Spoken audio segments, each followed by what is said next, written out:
Hello, everybody. Thank you so much for coming to today's special bonus, the launch week Q&A call.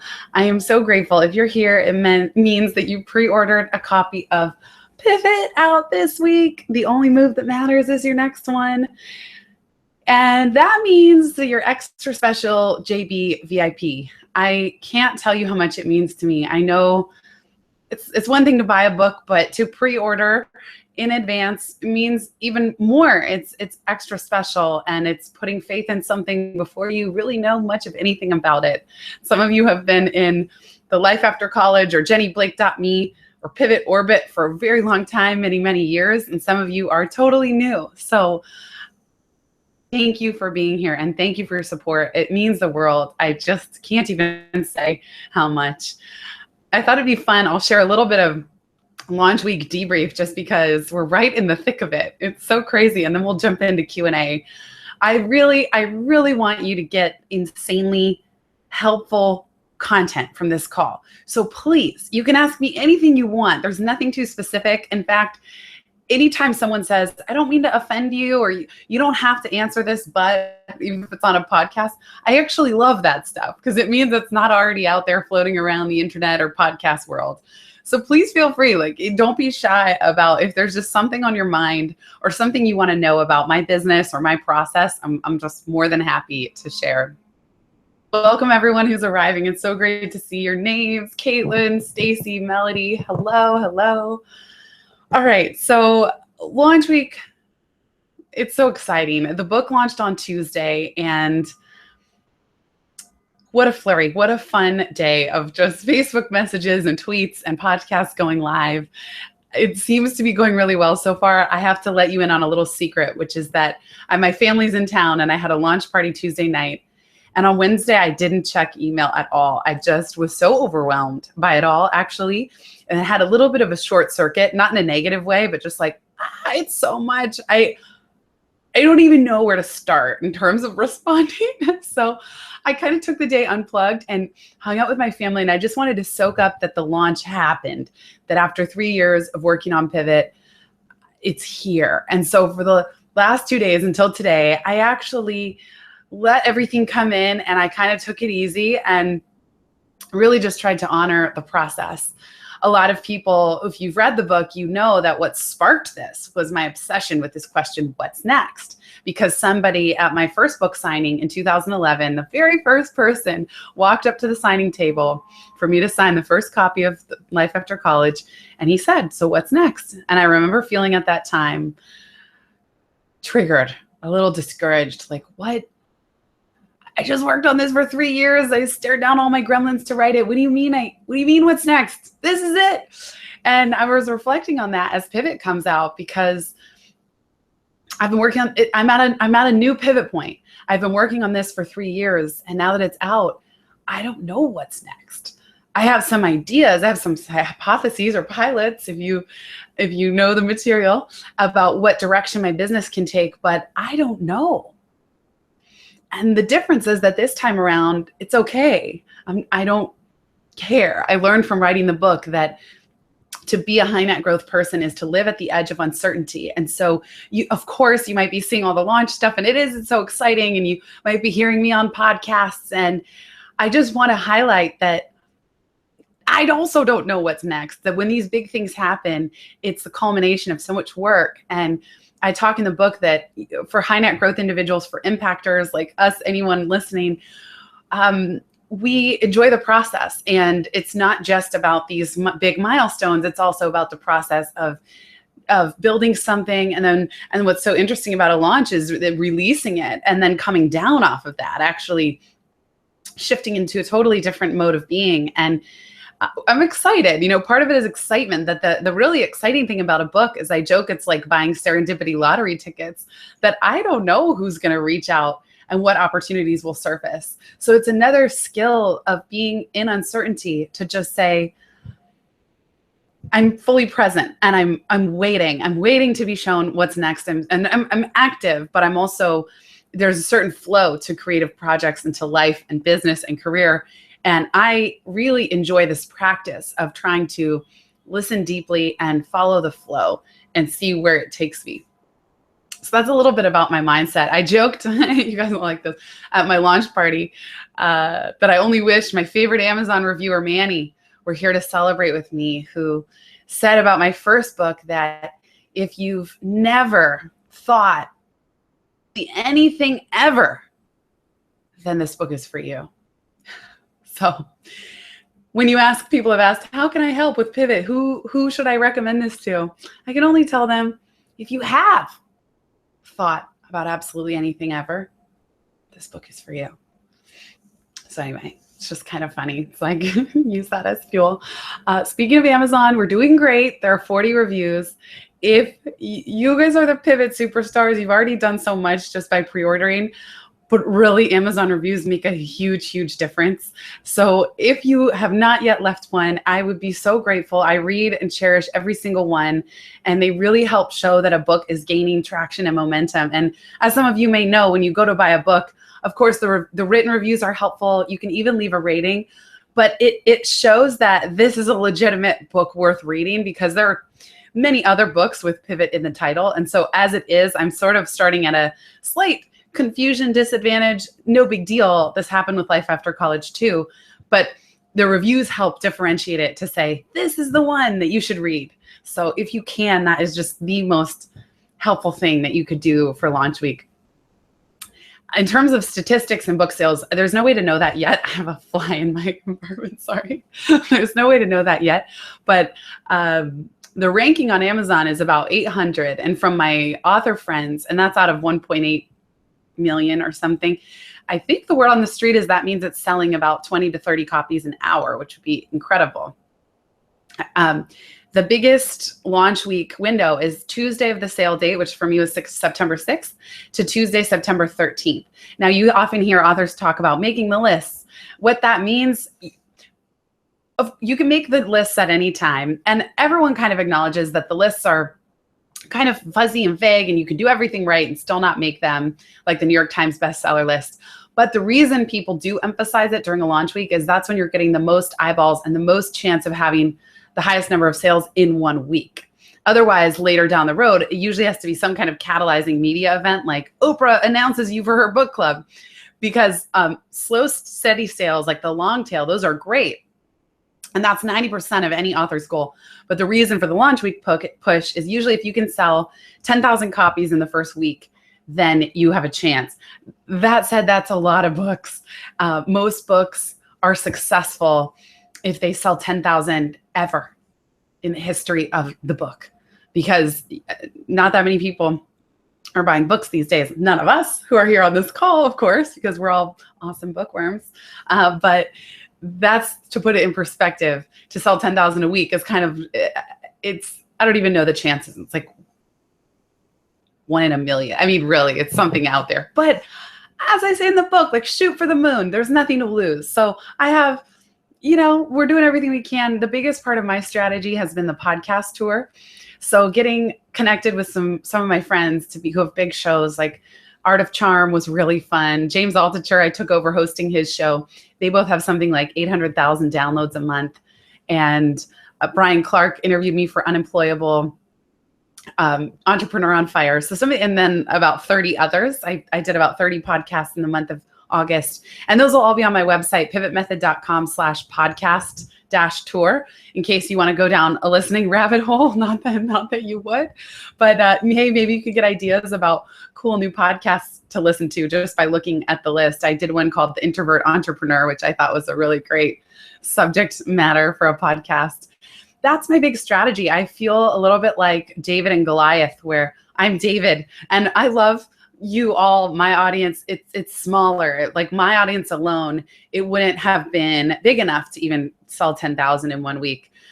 So I'm kind of reaching out to these Goliath podcasters, and the publicist at Portfolio has been so helpful, Stephanie, in terms of lining up big media as well. And so some of those I'm less sure how they will impact book sales. Podcasts are so intimate that once somebody has listened for an hour, if they don't hate me by then, there's a good chance of buying the book. Whereas even I've had articles go up on Fast Company and CNBC and a mention in the New York Times, but those, you can imagine, they don't as directly translate to book sales sometimes, but it's a little different than someone already being on their phone invested. They kind of skim the article and might move on. So we'll see what these different prongs of the marketing strategy are going to do. And I should know more data by next week. Whether you have a publisher or a self-publisher, Amazon Author Central does show rankings and sales. So yeah, anyone who's been here for a while or who knows me knows that I really don't obsess over numbers in any way, probably like to a fault, as not being a smart business person. People have asked, oh, did your podcast get a bump from being on James's show? And I'm like, I don't know. I haven't looked yet. I barely looked at the Amazon rankings until today. So I'm not one that obsesses. I think it's fun, but I'm curious. I'm not attached to any of that. I just am like, cool. Will be fun to see what works and what doesn't. And as you know, that's a really pivoty mindset too, which is just experiment and pilot and look at the data and then keep going and decide. And hey, we could pivot method this in terms of the launch. Look at what's working, double down on it, scan for new people, skills, and projects that I could take on. And then pilot, keep running pilots. And one of the things I'm most excited about, and I see that Catherine's here today, is the pivot coaching program. So I have a team now of 6 incredible pivot coaches. And the first someone signed up for a pivot coach today, which is really cool because that was one of my big pilots, is that while I'm out book touring and doing a lot of stuff on the road, I don't want to be the bottleneck for people who read Pivot and want to get coaching and one-on-one support to jumpstart their next move. So with these 6 pivot coaches, and Catherine's one of them who's here, Travis, Melanie, Lisa, Becky, and Rebecca, these are great friends, people I've worked with for years. We coach each other. They're just wonderful. So it's exciting to see that a pilot like that can work. Where there's one, there can be more. And that's always the way I feel about new projects and experiments. So if any of you are interested in that, that's at pivotmethod.com/coaching. And they're all just so wonderful. You can sign up for a 1-month jumpstart if you'd like. Okay, I would love to get into now your Q&A. So I will probably alternate between what I see in the chat and then any questions that people have submitted in advance. So please throw out your questions. If you think of follow-ups, I will get to them. And pardon me while I awkwardly stick my face in the screen to start reading. Welcome, everyone. Welcome, Michael and Stacy and Melody and Caitlin, I see, and Alicia. So exciting. Okay. Alicia asks, which platform do you suspect will make the biggest difference in growing your network? Yeah. And part of the reason is I have the most exposure on that front right now, but also I love podcasting. One of my pilots was uploading scrappy audio files to SoundCloud for a year in 2014 related to the book. Then in 2015, I moved it into iTunes. Then in the recent months, I've kind of planned ahead and got a lot of episodes in the can, as they say, to focus more on the book launch. But once the book is out, I'm so excited to double down on podcasting and try and grow my audience and keep connecting with interesting people and hopefully get sponsors. And so that's the thing I'm really excited about, and I think has the most energy for me. So just behind the scenes, I'm really bad at writing original articles for publication. So as the publicists have sent me opportunities, these are the things that I procrastinate on, I struggle with, I worry about them. And you would think I wrote a book, I'm a writer, but I joked at my launch party, I'm out of words. I'm fresh out. Like I spent them all on the book. And so I'm noticing it's very challenging for me to try and come up with new articles, which is on the one hand, silly, like buck up and stop making excuses. And then on the other, it's just interesting. If I'm really following my own advice from Pivot, I would just say, those aren't passing the hot or colder test. So I'll do some when I can, but those are not going to be my main strategy. And so I actually, writing's more of a struggle for me than you might think, given that I'm a 2-time author. And I just want to say that it's okay if you struggle with writing too and you want to write a book. I feel like a person who has done that. And the thing that I love that gets me through and that informs whatever platform I decide on is I like thinking. I like thinking of original ideas and structure. And you guys, anyone who knows me, structure and systems. And the quote that I open the first chapter of the book is Jose Saramago, who said, "Chaos is merely order waiting to be deciphered." So if you've seen my bookshelf, you'll know that this is true for me, that throw me a pile of chaos, clothing, closets, books, and I'll order the shit out of it. You know, that's what I like to do. So writing is a way that I get my ideas out to the world, but so is podcasting. And it's not like, oh, you know, my friend James Altucher, he's a writer. He writes every day. He's written 15 books. He loves it. He's so good at it. He's one of my favorite writers. And I admire that so much. But I'm the person that if you give me all day, I'd rather be like building my business, building automation, building systems. And I write as an extension to help me do more of the things I like truly geek out on. But I've been writing since I was a little kid. So it's not like, it's not new, but it always takes effort. Okay, that was a tangent. That was not the exact question.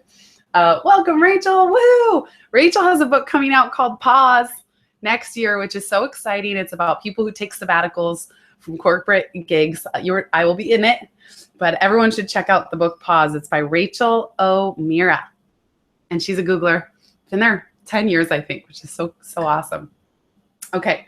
Thanks, Alicia. Glad that was helpful. Melody says, when you wrote the proposal for Pivot, did you already have the method defined, or did you start with the idea of pivoting more generally and work out the steps as you went along writing and editing? Would love to hear. Great question. In 2013, I started working on a proposal, and it was actually called the Pivot Year. I was 29, turning 30, having a hell of a time. And I took this proposal to my agent, and she just said, Jenny, I can't sell this tomorrow if I tried. She's like, the idea is too fuzzy. You have not established yourself as an expert in this area. You need to go back to the drawing board. Turns out I didn't resubmit a proposal to her until a year later. And I realized that the Pivot Year, thank goodness she said that. My first reaction was, oh, she doesn't get me. Should I find another agent? But she was right. And so at first I thought I would write about the Pivot Year. But then as I reflected, and by the way, I had to have more everything like turned to shit, like another 6 months, like friendship, huge blowout fights, personal relationships disintegrating everywhere, every rug getting pulled, going through a breakup, business slowed way the hell down. Like there was not one thing that felt like it was going right. And I was meditating and doing yoga and making gratitude lists and all the things. So a Pivot Year rocked the hell out of me. But then as I started reflecting, I realized it is so much bigger than a year. In fact, I was pivoting every 2 years. And so I did not have the method at that time, but I had a coaching method. So I've been doing coaching since 2008. And I did know, okay, I want to distill my coaching method, but at the time my coaching method was 6 or 7 phases. Then so as any of you know, and I'm sure are sick of hearing right now, so I'll just like get straight to the point. Sorry, my video is freezing. Okay. In January 2014, bank account got to 0, couldn't pay the rent in 2 weeks. That's the moment that I was like, I've got to figure this out. That's when the basketball player analogy came to me. And by the end of that year, I had tripled my income. And so in that time to figure out my business, so in order to pay the rent and this basketball player analogy of like, I have to have a plant foot and a pivot foot. Then that's where this started to come to me. And that's what helped save my business. And that was in February of 2014. And so later when I pitched the book in October 2014, I did have a pivot method. And I knew no matter what with this book, and I wanted to distill my coaching process into a method. So I think you can ask yourself, you can say, what's my big idea? And if you're a method type thought leader, my friend Dory wrote a book called Stand Out. She talks about 5 different types of thought leadership. Not everyone's is going to be a method, but because I'm so structured, that works for me. And I knew that that's how I can add value to the world, is putting a method around a complex process or question, in this case, what's next. Then the pivot method evolved. So we sold the book, and the book had 4 parts: Surf the Void, and the pivot method, 3 main parts, plus an intro and a conclusion. Well, I turned in a first draft at the end of 2014, and my editor said, I think we need to cut Surf the Void and set the foundation. It's too much. You can't put everything you've ever learned in this one book. And so the pivot method was the third section. And by the way, we sold the book under the book deal, the pivot method. When we realized, okay, we need to cut these 2/3 of the book draft. There it goes. Good thing I don't have a middle finger left. And just make the pivot method. So in some cases, what was 2 pages had to become a full chapter. So like pilot now needed 3 chapters when at once it was just 1 chapter. So I really had to flesh out. And we used to have the 4th stage was called leap. But my editor made a great point. She's like, and I agree, a pivot is not a leap. Even when you get to the 4th stage, it's not a leap, it's not a jump. It's that you've reduced risk enough. And she said, why don't you think of a new name for that 4th stage? So it was her feedback that I said, okay, what is the 4th stage really? And that's when I came up with launch. So the method itself got honed and refined. And then we ended up dropping the method and called the book Pivot, because it was about big ideas. It wasn't just about the method. It's about pivot as a mindset and a method. And it's, we can all get better at this. And so I'm so grateful that through the collaborative process with the publisher, you can see how, like Michelangelo chipping away at a marble stone, some of it's there, but some of it we have to keep chipping and refining and finalizing. So I hope that's helpful. I know a bit of a ramble, but it's a great question. And so by no means, no, even when you get a traditional book deal, they're open that things are going to change and evolve. And so I think you can have faith that you don't have to have something 100% baked. It's almost impossible to do that by the time you start writing and working on it. And so much of it does come to light only through the process. And I like that Melody says, sometimes things have to fall apart to come together. Holy cow, yes. And it's incredible. When I think for all of us, I have this line for myself that came to me once. Suffering is your quill dipped in ink. When you're suffering, nobody would wish it upon ourselves or a friend, but it's the quill dipped in ink. When the suffering passes, you can then write. Another way I think of it is you're patient zero. When we go through tough times, we're so attuned to how it feels and eventually how the hell to solve it. So we are the ones noticing how to fix this problem. If I was somebody that didn't get rocked by change, if I felt totally resilient and zero fucks, pardon my French, about making my next move, it wouldn't even have registered as a blip on my consciousness to unpack a method. I would have just been like smooth sailing, easy peasy, or, if I was someone who stayed in a job for 20 years. And because I struggled so much, I had to really go deep to fix it for myself. And so as writers and creatives, that gives us ammo to help other people because it's so top of mind for us. Of course, you have to come up with something that works. So you can't just like suffer and then be like, now I'm an expert because I suffered. But we certainly have an advantage in that area of suffering if we're able to really be self-aware and process and then commit to being a researcher and doing interviews and collecting more data from other people. Hi, Michelle, welcome. And thanks, Melody. I'm glad that was helpful. Michelle asked about time management tips or tools. I'm going to put a pin in that because I will go down a total rabbit hole. Welcome. Okay. We need time management. Let me take a question from online just to alternate. So, okay.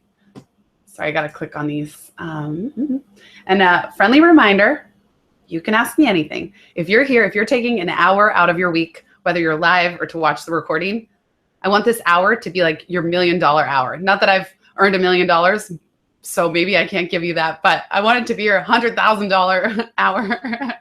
So I want it to be your, like, what gem, what do you need to hear? What do you want to know? Nothing is too personal or too specific. It could be money related, business, marketing, launching, fears, insecurity, neuroses. I'm happy to share. Okay. Greg Blenko, longtime friend, asks, what is your weekly routine? How much sleep do you get? What time do you wake up? How many hours a day do you work? Do you take any days off? Do you have specific times when you don't work to do other fun things? And if so, do you ever feel guilty during those times that you're not working? Amazing. I'm a routine-oriented person. So how much sleep? Sleep is number one. Sleep informs the rest of my routine. I don't use an alarm in the morning unless I have a flight.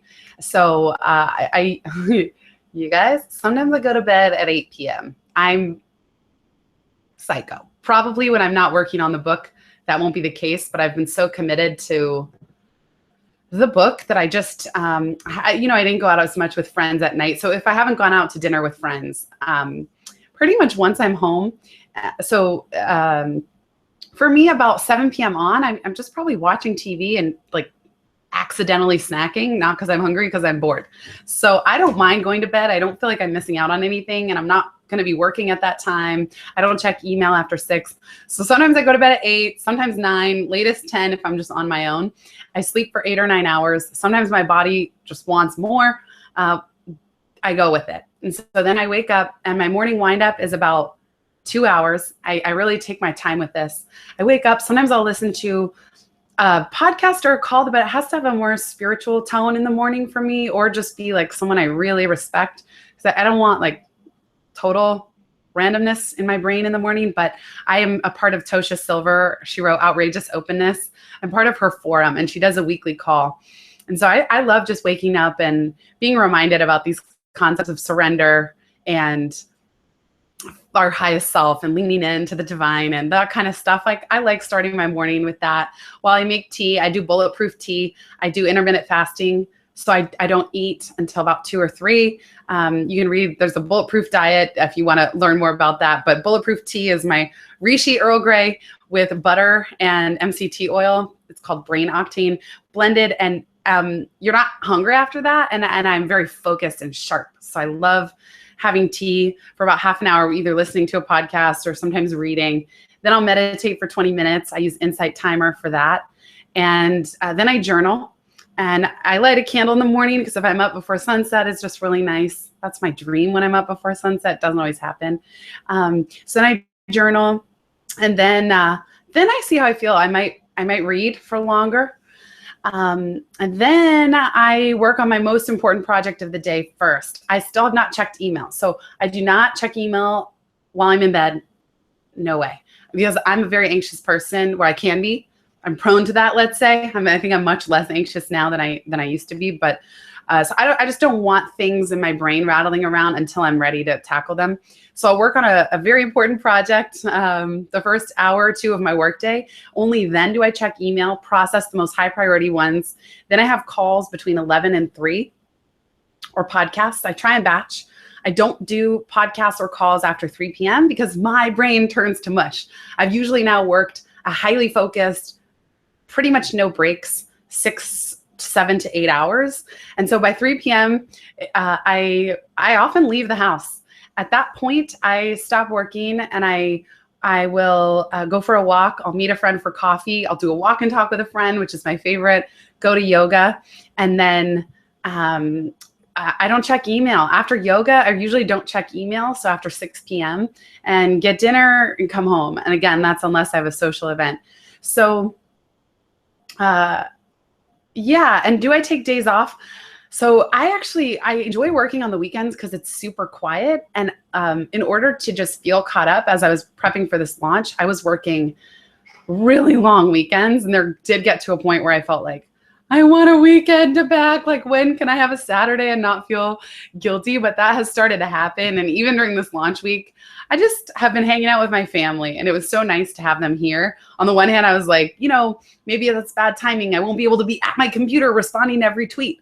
But then it's perfect because they're here and visiting, and I love, it gets me out of the house. So I do like taking days off. Sometimes I'll take Wednesday off. Sometimes I'll just pick a random week in my calendar for make it a no week meeting week. And then it's like a staycation. Even if I'm not going anywhere, I like having big blocks of time where I don't have any calls. And so in those, I don't mind working. There's usually stuff I'm actually excited to be chipping away at. Do I feel guilty during the times I'm not working? No, thankfully, no. Especially if it's mind-body practices, yoga, meditation, dinner with friends. Those things are so healing and so re-energizing that I don't feel guilty. And for the most part, I feel guilty about my email inbox the most, if I had to feel guilty about anything, because sometimes emails pile up and I'm not great at email, so it takes me much longer and I'll feel bad. But on a daily basis, I'm like, I'm going to a yoga class. I'm not doing brain surgery. Nothing is urgent. If anything comes in, nobody really is like, even now, I feel a little guilty. Like, I haven't responded to every Facebook note. from the launch or every email, but I'm like, people will be just as grateful to hear back if I write in a week, you know? So it's okay. I just try and reassure myself, like, it's fine. And something's better than nothing, and late is better than never, that kind of stuff. So no, I really don't carry guilt when I'm doing the recharging practices. But Greg, these are so great. These questions are so great. As far as how many hours a day, I use Rescue Time, the extension, to track how much I work in a given week. My work weeks are usually hours of computer time, maybe less, sometimes 30. All I'll say is they're highly, highly focused. That's really not social media or anything. So of course there's extra stuff that's in-person meetings or phone calls where the computer wouldn't be tracking that as work time, and podcasts. But I just don't believe in like 100-hour work weeks. That to me, one of my mantras, stress is a systems problem. So if it's getting to the point where I'm really stressed, actually this book launch forced me to delegate my next, in the book I talk about comfort zone, stretch zone, panic zone. Well, this book launch I was delegating in a comfort zone to Marisol, my miracle worker, right-hand woman, and my VA team. MandyHolmesVA.com is her website. And this book launch, because so much more started coming in, I had to start delegating in my stretch zone stuff that was like, oh, I don't know if I can let go of this, but I did. So that was good practice. And I think anytime that we are working too much, it's a systems opportunity to say, what systems can I create here? How am I bottlenecking things? What can I do? And what can I drop or delegate? And so some stuff you want to drop altogether, and then other stuff you want to delegate. So I always like to ask how. How is this time an opportunity to up-level my systems? And even this launch, I started saying something to people like, oh, when the launch madness subsides. But I realized that if the launch does well and the book does what I would love for it to, the inputs are only going to increase. There is no subsiding if it's successful. So no matter what, it's this opportunity to up-level in terms of systems. And I have, well, you all know, templates for all this stuff, but there's a bottleneck buster template that I recommend checking out. And that's at jennyblake.me/toolkit, but also be sure you double check pivotmethod.com/toolkit, because that has everything from the book. Greg had a follow-up question, so let me get to that next and then more. I love all these questions in the chat. Thank you. Greg says, do you have any tips for people who build their lives around their passion calling, how they can connect with like-minded people? Doing a podcast has been a dream. That has allowed me to reach out to my heroes, and you'd be shocked at how many say yes, because not shocked, but just, it's so much easier. As you know, I hate the term, can I pick your brain? It doesn't feel good when I receive it, nor do I ever want to ask that. But when you're saying, I would love to have you on my podcast, they know you're going to expose them to more people. And as someone who's just coming out with a book, I want to say yes to every podcast request that I can. And I figure even if they only have 50 listeners, great. That's 50 people who are hearing me in, again, a really intimate format. So it's this really cool thing. Podcasting has brought me the closest to people I admire and respect. And not all of them are going to develop into relationships, but that's been really cool. And then I created a private community called Momentum that I just love. And so I think you can find online communities, but I love in Momentum, and I'm part of an author group and a speaker group. Sharing resources, sharing updates, holding each other accountable. Momentum, I'm going to start doing bi-weekly Q&A calls like this one, and quarterly workshops. And I love the interaction. Like, that's my online home of feeling like, yes, we're in this all together. Momentum people, I've been like, the community has given such great feedback on things like my author headshot for the book. I got their input. We have a thing called Brilliance Barter where we exchange ideas. So whether you're creating your own like that with a few close friends, and by the way, keep an eye out, because Marisol and I have been putting together Pivot Mastermind group kits so that you can start your own Pivot Mastermind if you want to. That'll be coming in October. And if you want to know more about Momentum, that's at pivotmethod.com/momentum. And it's $97 a quarter. So really you could come in for a quarter, try it. And if you don't like it or want to continue, no hard feelings. You'll have had access to everything I've ever created course-wise, and the full call archives and all kinds of stuff. So even if you didn't continue after that, I think you could get your money's worth by watching some of the courses. There's one I did on multiple streams of income where I show my actual income numbers for 5 years. So from a pure voyeuristic perspective, you might find that interesting. So yeah, I think if you can't find a community you want, create it. And it doesn't have to be 100 people. It can start with 5. So I'm huge on friend tours. And my friends and I do 30-30 calls where we brainstorm for each other for 30 minutes each. The pivot coaches, we set it up where they can coach each other. And I know, Catherine, you've been doing that where like, to just say, hey, we have a lot in common. Let's set something up. I have other business solopreneur friends where we talk once a quarter. I have another friend we talk once a month. So like I have just set up a lot of those recurring with friends. And that way I have friend tours. And I kind of, maybe I'm a one-dimensional person, but most of my friends really inspire me. Like the people that I hang out with are ones I also really resonate with, and we can talk shop. And even if we have different types of businesses, can really support each other. So I think just keep following the clues to who your people are and how to connect with them and how to create connections. Okay, time management tips or tools. I shared stress as a systems question. I think that the biggest thing I can say, and any of you who are here for the pre-order, means that you got the Systems Ninja course. Take that, because that's 5 days of not just what systems and tools I use, but how I think about systems, because the systems thinking is the layer before you ask for app recommendations, for example. And so I did a super detailed breakdown of how I think about systems. That way you know exactly what you're asking your friends for when you say, hey, do you have a tool that does X, Y, Z? Because you've already defined the problem. So I would check out the Bottleneck Buster template and look at where are you bottlenecking or where are you stressed in terms of your time and your time management. And then, well, what tools or next steps would be most helpful? And I know that Michelle, you're saying like you have a full-time job, and I get that question a lot. Like, I have a full-time job and a family. How can I make time for the creative projects that I care about? And to that I say, really, you can start with 15 minutes a week.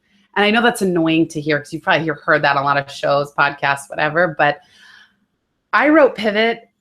Of course, I've worked like a maniac, but I also had to earn a living while working on this the last 3 years. And so I didn't have just all day to like luxuriate writing for 6 hours a day.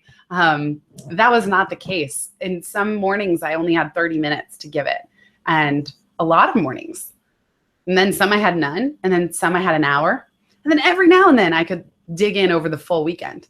So just know that what I was really surprised recently in Momentum, we called it 15 for 30, 15 minutes a day for 30 days. And we did a challenge, and we all chimed in when we had done our day's work.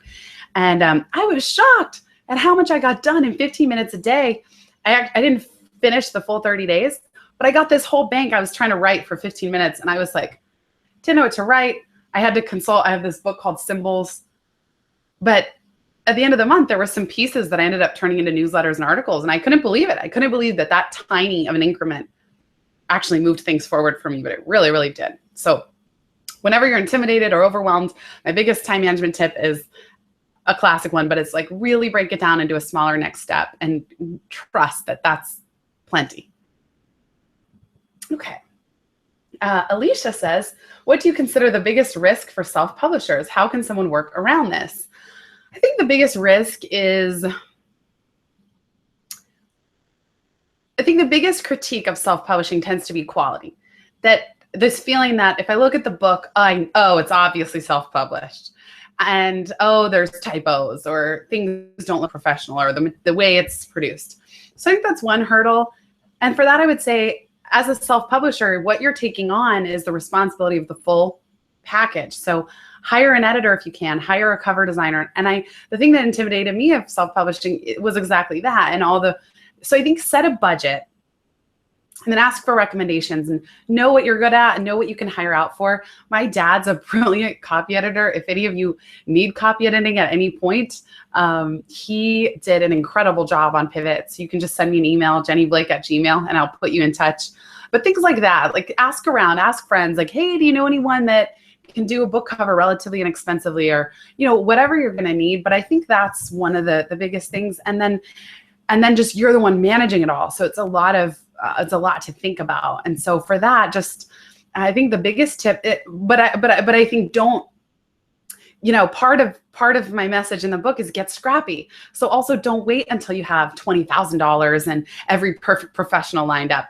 You may launch and iterate. You may get a Kindle version out that's good, and that gets your ideas out there, and you start getting feedback. And maybe at the end of the Kindle book, it links up to other products or services that you offer. And so then you start to actually make money as a result of your book being kind of a marketing tool. And then from there, that can snowball. And as you start earning money from it, then you can reinvest it in updating the cover. So don't wait until you have everything perfect. I think for me, self-publishing, I really stopped myself, and because I got so overwhelmed by all the next steps. And of course, that's how I ended up ultimately pitching to Publisher for Life After College in 2010. But so I say this to say, you're going to probably hit a dip where you're sick of the project. Definitely with Pivot. I mean, I've read this book 20 or 30 times.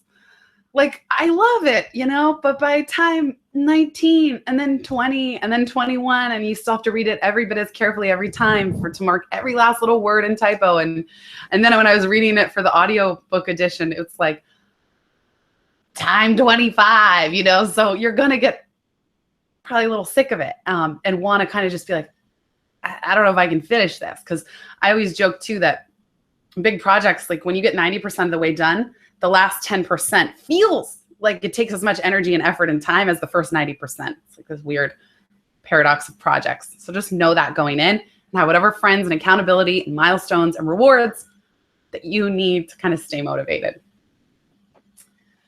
Okay. Kumar says, how do you handle stress and boredom due to daily discipline? Great question. And Kumar, you said maybe a silly observation. I don't know if you're referring to that or an early comment.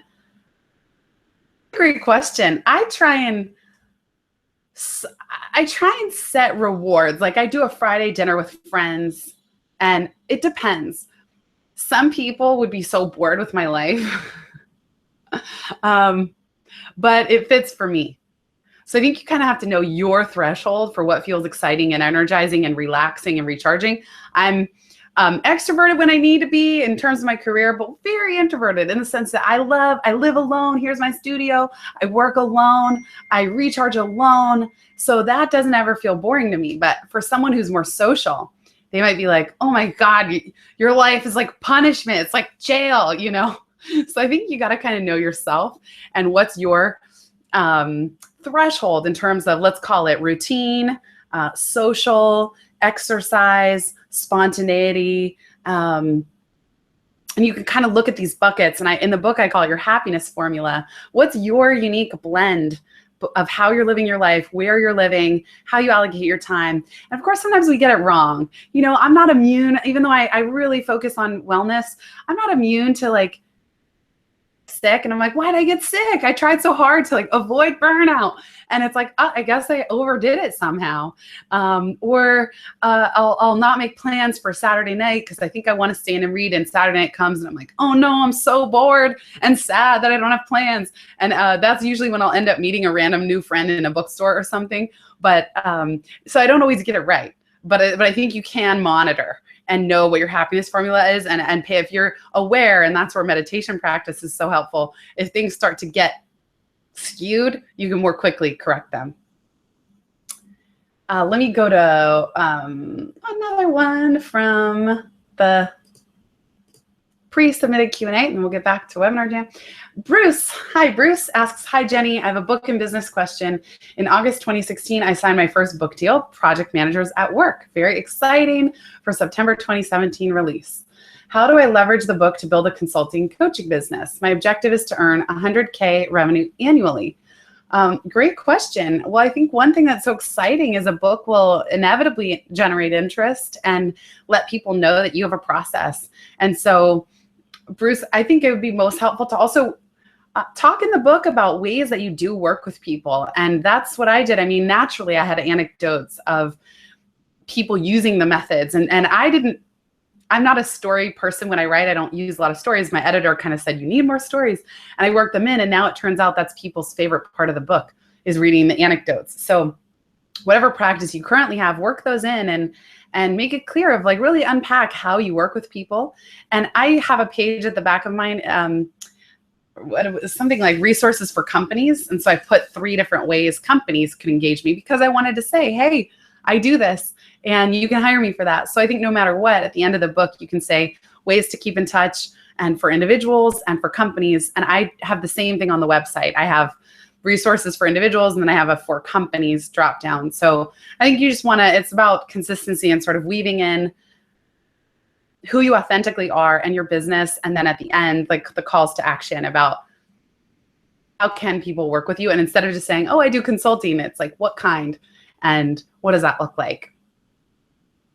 And then I would also say to Bruce, you got to run some pilots. So I'm trying to do the same thing, a mix of coaching, consulting, and I have a bunch of pilots that I don't know which of them are going to take off as a result of the book, but I really set a goal to have as much built behind the scenes as possible so that if interest did come in, I was ready to handle it.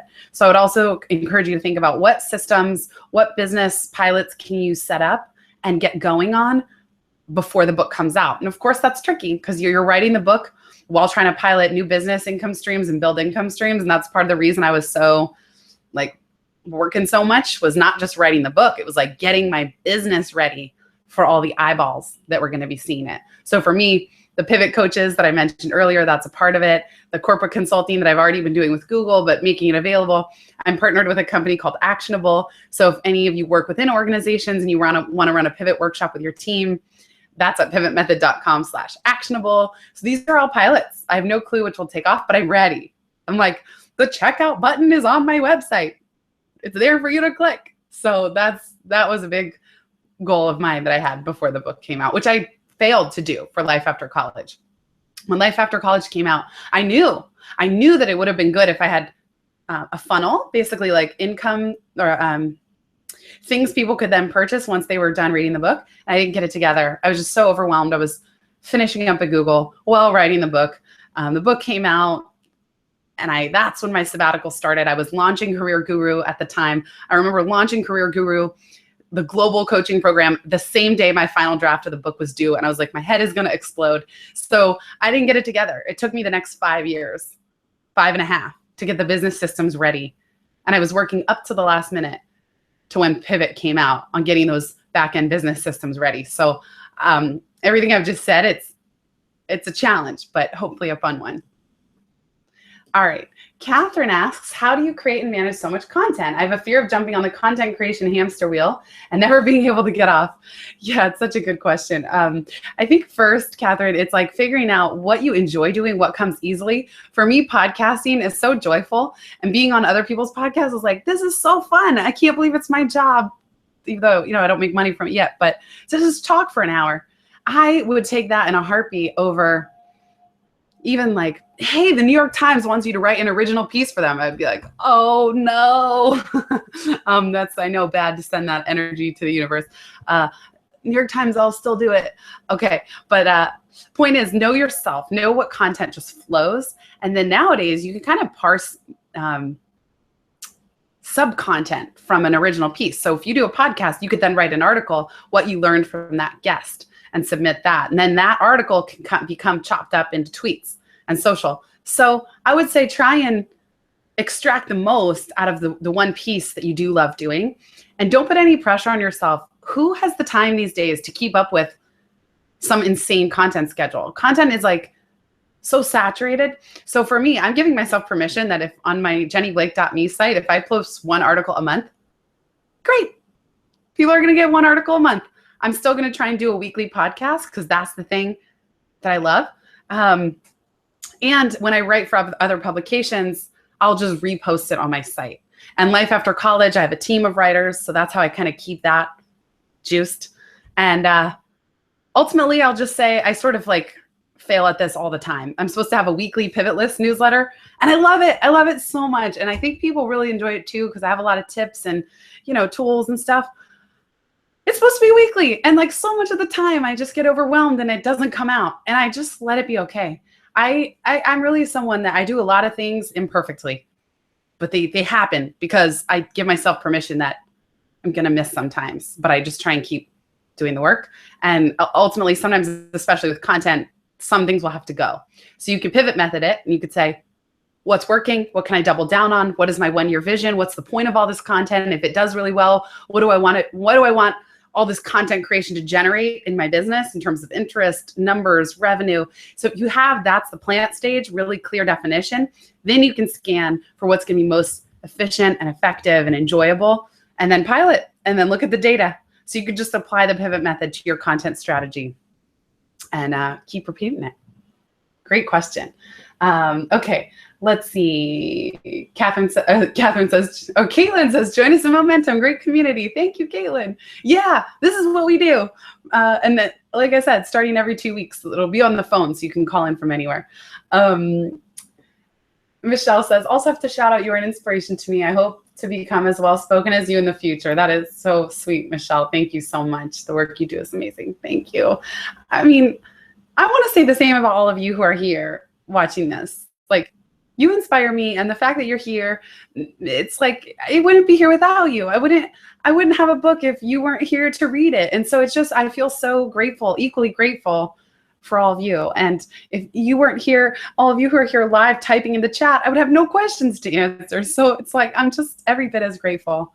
Thank you. Alicia says, awesome advice. Stacy says, any recommendations for tools, exercises for figuring out what the pivot should be?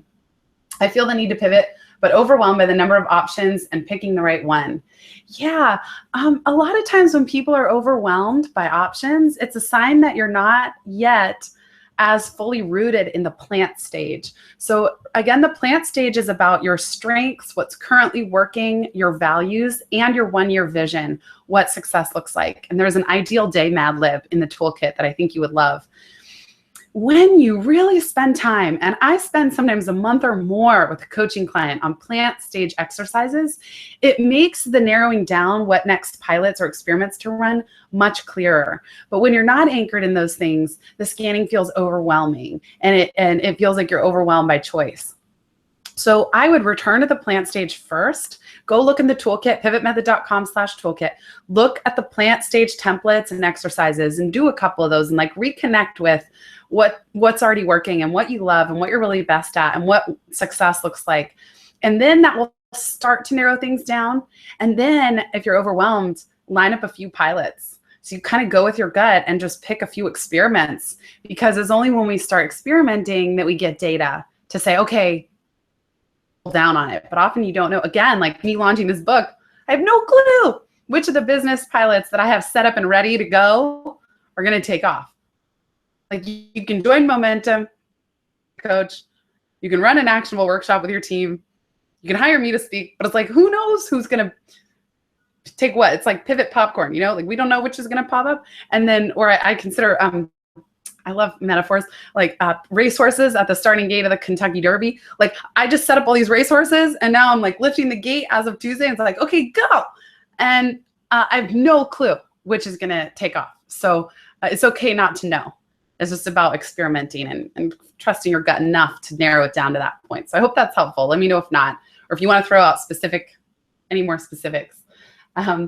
Catherine says, Stacy, I hear you on the overwhelm. Thank you, Catherine. And she says, I'm of course biased, but the Pivot Jumpstart 1-month coaching program is excellent. The team which I'm on has spent the past several months being personally trained on all things Pivot by Jenny. So we are ready to get you going. Yes, and Catherine, oh, it's so wonderful. She's taking clients starting January. So Catherine, thank you so much. It's been such a joy to work with you. Kathleen asks why I chose jennyblake.me rather than .com. .com was taken by another artist. I know, I'm trying to get real early on the internet game, but she beat me to it and she wouldn't sell it to me. So I had to pick an alternative. Okay, we have a question from Tate. How do you apply the concept of small bets to pivoting career? And how much is too much research before making the bold move for change? When is the right time to execute? There is a launch timing criteria checklist at the back of the book. Holy cow, I just turned to the exact page that had it. Okay, that was cool. Here's the launch criteria checklist. Choices are financial benchmarks, date-based timing, progress milestones, instinct and intuition, and in others' hands. This is a template on the website in the toolkit under launch.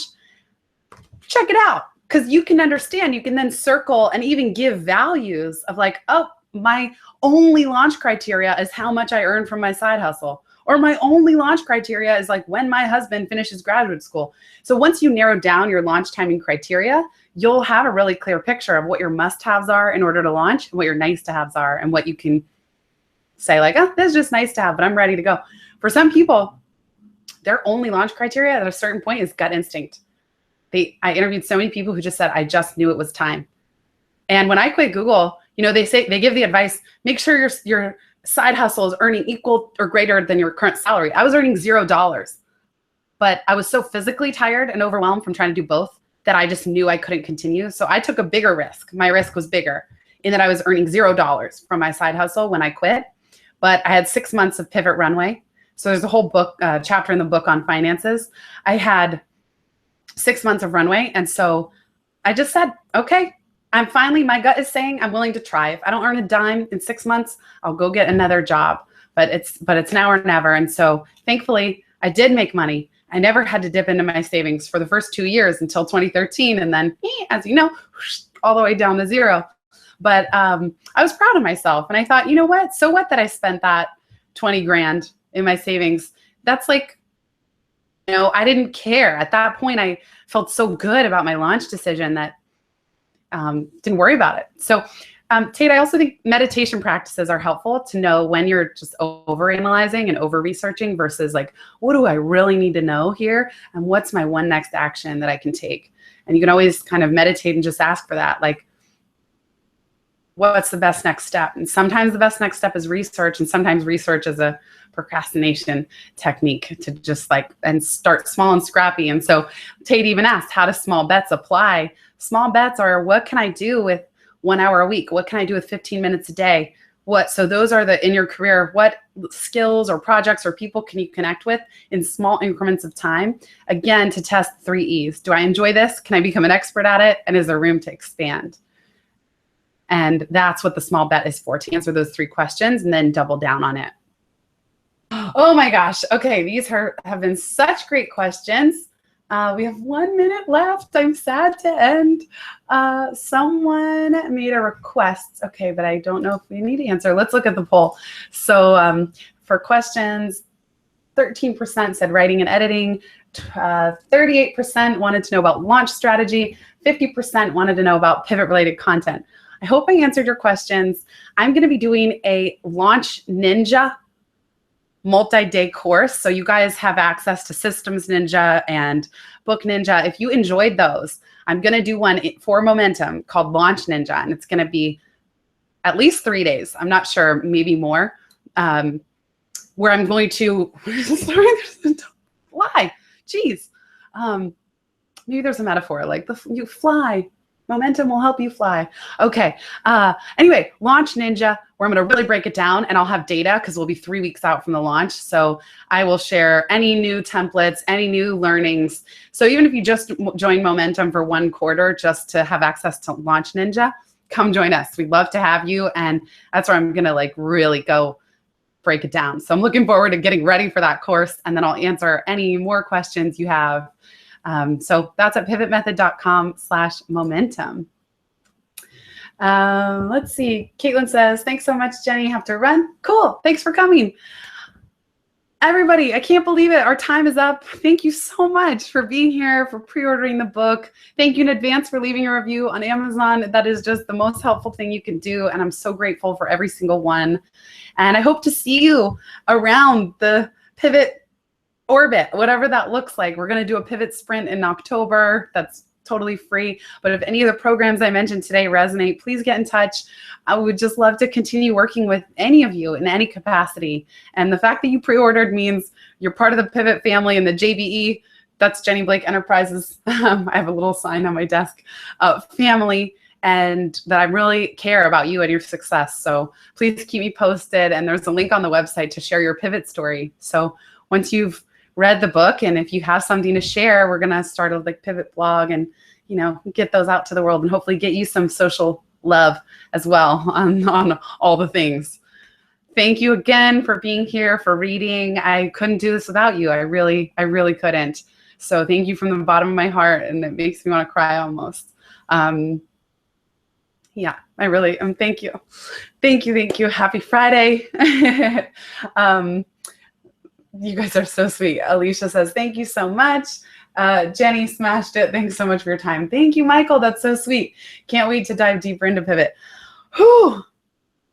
All right. You guys are all amazing. Thanks a ton. I will see you around the social media when I get all caught up this weekend, and it all means so much. Thank you, Stacy, for being here. And yeah, come hang out in one of the many places, one of the Pivot Kentucky Derby horses. Awesome. Okay, everybody. Thank you so much. Have a good weekend, and thanks for watching. Those of you who come and watch the recording. Bye.